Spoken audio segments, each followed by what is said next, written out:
Welcome, welcome. It is February, and we are going to be talking about how to make more money in 2021. We have an amazing guest who I know she's in the green room right now. I'm going to let her in momentarily. I'm Farnoosh Torabi, by the way, contributing editor to NextAdvisor.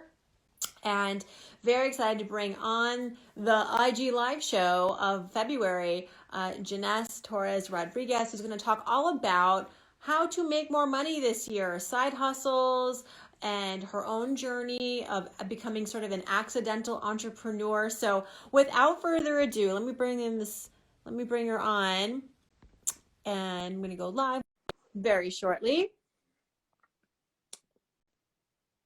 Is she coming? Is it working? Jannese! Hi, Farnoosh. How are you? I'm doing wonderful. You look gorgeous.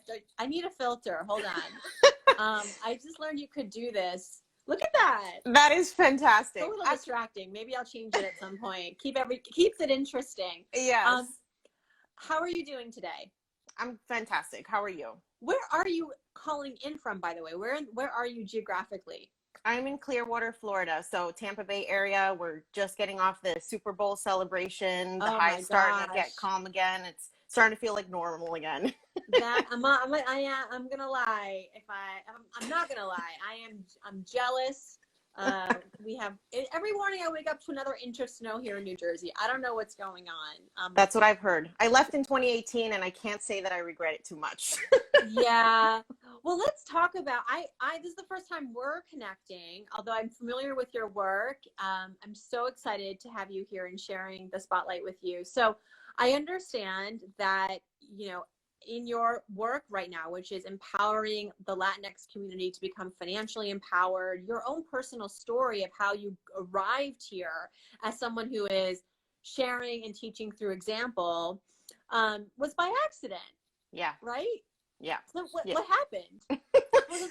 Was it the big plan? No, this was not the big plan. And I find that in most times in life, when we are not planning is when like magic happens. I've always found that when I'm trying to do something, it feels impossible. But then when I'm not, and when I'm operating from a place of like just pure inspiration and like passion for something, it's mind blowing. So yeah. So just a little bit about me. So hi everyone. My name is Jannese Torres-Rodriguez, and I am creator and host of Yo Quiero Dinero, which is a personal finance podcast for the Latinx community. I am not in finance. Like, I don't have a financial degree of any sort. I've never worked in finance. I'm just what I would like to classify myself as like a super enthusiastic money nerd. And I'm really passionate about multiple income streams. And so I discovered the potential to earn additional income when I was laid off from my job. It was the first time I was ever let go from a job. And it was back in 2014. I was working at a small biotech company, the only Latina, the only female in my group, 10 years younger than everybody. And it just felt like I mean, if I'm being honest, I just hated the job. Like I walked into work every day, like wanting to get fired. And so be careful what you wish for. Yeah, you put it out there. You put it in the universe. Right. That's called The Secret, right? Yes, it is. Manifestation has many different terms, but essentially I was putting out into the universe that I'm like so done with this part of my life. And so the universe rewarded me with a 3-month severance package and 30 minutes to pack my stuff and drive home in a blizzard of all things. So, after kind of the initial shock wore off of getting laid off, because obviously like it's just one of those things that you never really plan for, but it's bound to happen at some point, right? I actually realized, oh, wow, so this is actually what I have wanted. I wanted this time to like recenter myself, figure out what the hell I'm doing. What am I doing with my life? And so I had maybe like 6 months before I got let go, I was feeling kind of like quarter life crisis coming on, really needed a passion project. And so I started a food blog. I've been into cooking and in the kitchen since I was 11. And so it felt like a really like natural progress for me to create something around food. And so this layoff actually gave me 3 months to really dive in and start building that blog, which I had really just only been able to work on, after hours after work. So I decided to take a cooking course. It was actually a food blogging course at the Institute of Culinary Education in New York City. They were just starting to teach people like how to food blog. And so I took like an intro to food blogging course. And then I just started getting to work. Like I was blogging every day. My husband would come home. There'd be like every pan in the house would be used. I was taking pictures, climbing on the table, doing all these things. And for the first time, like I felt this passion for something that has now become this business that I mean, it's even like, it's mind blowing, honestly. But I think just having that time to really hone my craft is what initially set myself up for success. And also what I'm hearing to your credit is you looked at this layoff not as a problem, but as an opportunity. And you also invested in your education, taking this class, which I think says a lot about your willingness to take a risk, right? Because Yeah. this costs money. You don't know what the return is going to be. And also 2014 blogs, I bet, I'm going to guess that in 2014, you probably were overwhelmed with the idea that like everyone's got a blog. How is my blog going to stand out? It's almost like everyone now Yes. feeling about starting a podcast or starting an Instagram. But Yeah. what's your advice for someone who is worried about not being discovered or feeling like they're entering a crowded space, especially in the content world? Yeah, it's such a common question for people. And I think the thing for me is like there is not one brand of anything that you buy. Like think about yourself as a consumer. When you go to a supermarket, there's literally like 25 different types of ice cream, of ketchup, whatever. So like why would you convince yourself that one person is going to serve everybody who's interested in a specific topic? Only you can present something with your background, with your experience, with your personal touch. You can't replicate that by pretending to be something else, or to, even if you're trying to copy what another content creator is doing, it's not going to come out exactly the same because you are you. And so I really try to emphasize that there is never going to be too much competition because there's nobody like you, and you have to embrace that. Well, speaking of, let's talk about you and your flavor of personal finance and why you host your podcast, Yo Quiero Dinero, is really to help, again, like I was saying earlier, and you were explaining the Latinx community. Sure, it's great for anyone to listen to, but what are some of the themes that you are really hoping to address within this community, for financial themes? Yeah, I think the first thing is definitely like normalizing the stigma and conversation around money.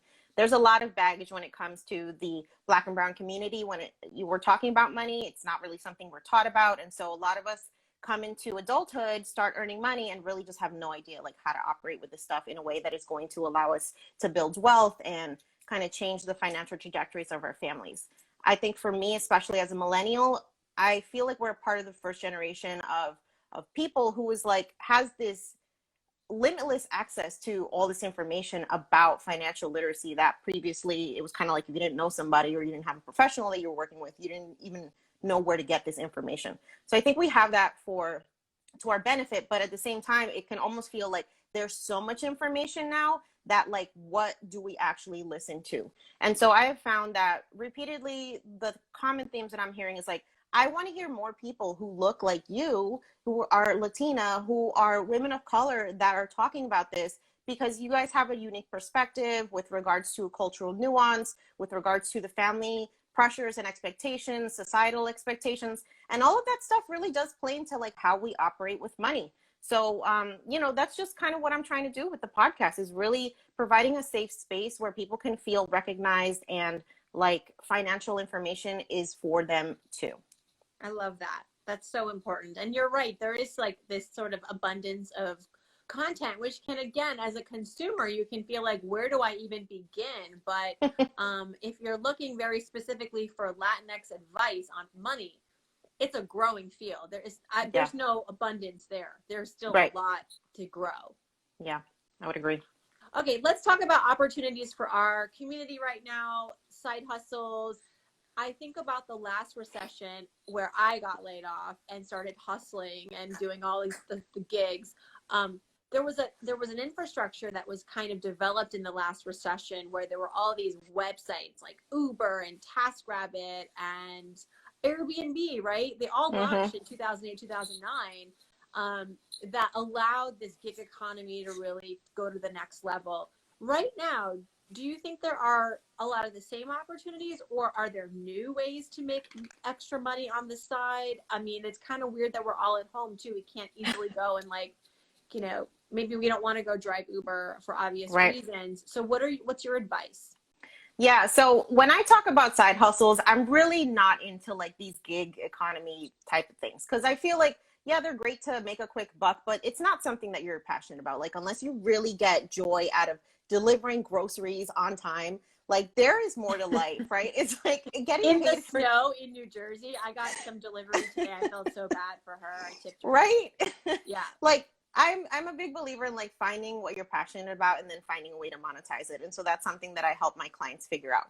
So I think the first thing to understand is like, 2008, we didn't have all of these platforms like Teachable and Eventbrite and what are some others? I wrote some down here. Etsy, Shopify. Like, these are all platforms that have been built to create businesses online without having to know how to code. You don't need to have any tech background. You can literally set up a storefront in a day and start selling digital products, physical merchandise. There's the concept of drop shipping, right? A lot of people are like, yeah, I would love to have like an online store, but I don't have thousands of dollars of capital to invest in inventory. We don't have to do that anymore thanks to drop shipping sites, right? So you can set up a drop shipping store on Shopify and like literally start selling stuff all over the world. When it comes to, I think, the big opportunities right now, it's really, there is an opportunity for people. They want to connect, right? We're all stuck at home, and there is this desire to connect with people who can teach you something. Yeah. So I'm really big on packaging your skills, something that you get asked about a lot from your friends and family that you can teach somebody, whether that is through live virtual workshops, right? You can use Zoom, you can use Crowdcast, or even Eventbrite, right? Eventbrite and Crowdcast are like social, they're like search engines for topics. So you don't even have to have an audience at that point. People can search based on a topic and find your event and come and check it out.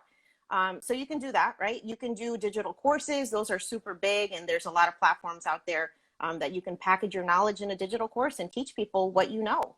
And then, at the same time, it's like social media is also a big way that people are connecting and using it as a marketing funnel to then continue to drive traffic towards these products that you're creating. So I feel like the platforms that allow you to create content, like social, right? Use those to funnel people to the actual products or services that you're then marketing. There's so many social media platforms, Jannese. Like, how do you know where to spend your time? I'm not on TikTok. I know that's working for a lot of people. I have yet to really sink my teeth into Clubhouse. I'm really enjoying Instagram, and I kind of want to stay on Instagram forever. Like, I really don't want to go anywhere else. How do you decide where to spend your time and where to place these funnels? Yeah, I think it's really about understanding the demographics of like who hangs out on these different platforms, right? So if you want to hang out with Gen Z, chances are they're not on Instagram. They're on TikTok. That's just what it is. Maybe they're on Snapchat. I don't even know if Snapchat still exists, but I deleted it from my phone. What do you mean? They're on LinkedIn. No, I'm kidding. Yeah, exactly. Right. When I think of like the Gen X and even boomers, like, they're on Facebook. That's just, I mean, you can see it. Who's arguing in the comments, right? Grandma. LinkedIn. Yeah, exactly. Grandma's arguing with people about politics. So she's definitely hanging out on Facebook, right? When I think of LinkedIn, I think of, this is almost like it reminds me of the yearbook, right? When it's like most popular, most like likely to succeed, like all those people, those top performers, they just hang out on LinkedIn. So if you want people to have money and you have high ticket items, that might be a place to go and advertise your services, right? Twitter, tech, journalism, it's all about the communication. So people that are big on text as communication versus video and all this weird stuff going on every other platform, they're going to hang out on Twitter.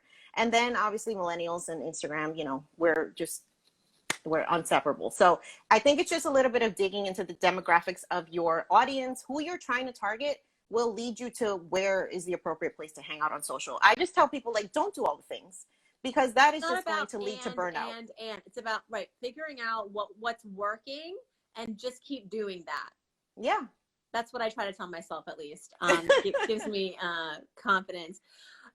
You have said, you've written about this, that building generational wealth is really important to you. You talked about helping to extending your financial resources to your niece for college, wanting to support your family or a parent in retirement. So I think this is a really interesting topic. And, we've actually covered, I think maybe in these Instagram lives, like maybe the idea of not leaving a financial legacy. There is this sort of theory out there that like maybe you should just live life to the fullest and give money away while you're alive to the causes and the people that you care about. But you feel differently. So I'd love for you to share more about your approach. Yeah, I mean, I think when I think about building wealth, as someone who's like the first in my family to do that, I think it's very important for me to leave something behind because I know that there is no foundation. I am building that foundation. If you're lucky enough to come from a family that has wealth that's been passed along for generations, then good for you. Like spend your money, do all those things. But I think the unique thing about my community is that we are just waking up to how important it is to build this wealth that then we can pass on so that the next generation doesn't have to struggle the same way that previous ones had. So that for me is kind of my perspective on that. And, the interesting thing is I like to tie side hustles into this conversation too, because I don't think it gets spoken about enough in the power that you have to build wealth with side hustles, right? We talk about the importance of investing and building wealth, but like, how do you do that without money? If you're living paycheck to paycheck, you have two options. You're going to cut everything out of your budget and then hopefully find enough that then you can start investing, or you can start earning income that is going to accelerate your potential to be able to do that. I am a big believer that when it comes to building wealth, you cannot come from a place of scarcity and cutting and lack. It just doesn't vibe with that mindset. So if you're going to build wealth, you got to earn extra money and then put that money to work harder than you. And that's the key. Yeah. You say that, and you have written also about the FIRE movement, which is financial independence, retire early. And I guess, would you say that in the FIRE community, there is too much of an emphasis on frugality as opposed to earning more? And do you feel like that narrative, thanks to people like you, is changing? I think I'm seeing that movement myself. I'm seeing a bit of a march towards opening our minds to what it means to building wealth as opposed to cutting your cable and, right. giving up your latte, which at NextAdvisor, we're not big fans of either. No, and I think there's a very common misconception that there's one flavor of FIRE, and it's so outdated. Okay, like it's the white man in Silicon Valley who works eating rice and beans. He's the grandfather, of FIRE. Yeah, but that's just not realistic anymore. And for me, when I think of financial independence, it's like so much more than just not having to work for money. As a woman of color, for me, financial independence represents this ability to opt out of systemic oppression. It represents the ability to opt out of the pay gap. It represents the ability to walk away from jobs that are toxic or that are not paying you, or a relationship that is not healthy. Financial independence is about empowerment. And there's nothing empowering about like living like a college student at 45. So for me, it doesn't jive. We are like two peas in a pod. I agree with you. And I think that it only recently has really been, I love coming from that frame of mind. I think that it's important, especially when you're talking to women, because, and people of color, because often like financial independence, you're right, it has been billed and sold as like, from men, like from the perspective of men. Like, what do men want money for? They want power, they want this. But like women, like we want power too, but we want it for different reasons, right? Yeah. And I think we need to bring all of that into the narrative of why financial independence is different for everybody. But like the Me Too movement, every time I read another article about Me Too, I couldn't help but also see the lack of financial independence that a lot of times these victims had, and what that resulted for them. That money equals agency, money equals options, and not just to be able to buy the house, but frankly to be able to buy your freedom in a country that to this day doesn't really have the freedoms that it should for everybody. So I think that your message is so needed. So what's on your goals for 2021? You're everywhere. You're blowing up. Yeah, it's really insane. And I think, honestly, that just speaks to the fact that we are finally addressing and speaking to an audience that has longly been ignored by the financial industry. So I just want to see more people understanding that like the paycheck to paycheck existence is not the only option for us, that we can become wealthy, that we can become literate with all of these different topics, that we can also be represented when it comes to the money and the power. I just want women to feel like, you know, we are unstoppable because we work damn hard for it. And it's about time we start reaping some of the benefits. SideHustleMoguls.com. That's a site that you want us all to check out. What are we going to find there? Yeah, so that is actually the link to my digital course. So I've started teaching people how to build secondary income streams. And so I wanted to put all this information that I've been able to aggregate over the last 8 years into a nice little package. And the great thing is that, you know, a lot of digital courses, you kind of buy them and you have to figure them out for yourself. But this course actually involves live coaching with me. So we have a group that we connect every week and just literally walk through the process of starting. If you don't know what you want to do for a side hustle versus, you know, how do you walk away from your job once your side hustle is big enough? We're covering all of that in between. And you mentioned earlier that your passion is food. So what's for dinner tonight? What do you still cook a lot? Are you cooking like everything in this? I feel like we're all going to come out of this pandemic culinary chefs. Yeah, it's funny. I feel so much in the kitchen now. That's so true. And the sad thing is that with everything I have going on and like all these side hustles, I don't cook as often as I want to. But when I do throw down. I will say that. So today probably going to be takeout because I'm going to hop on another IG live after this. But yeah, I mean, cooking is love, is joy. And I hope that, you know, in the pandemic, it has been something that has brought people together because we really have had so much taken away from us. So. Yeah. Well, next time we're going to do a cooking demo. How about that? I love it. Let's do it. Jannese, thank you so much. Everybody check out Side Hustle Moguls. Follow Jannese. You're everywhere. TikTok, Instagram. All the places. You have a podcast, obviously. Check out, download, subscribe to her podcast, Yo Quiero Dinero. And I'd love to have you on So Money and bring you to the So Money community. Let me know. It would be my pleasure. Thank you, Farnoosh. Thank you. Have a great night. Thanks, everyone, for joining. Take care. Bye.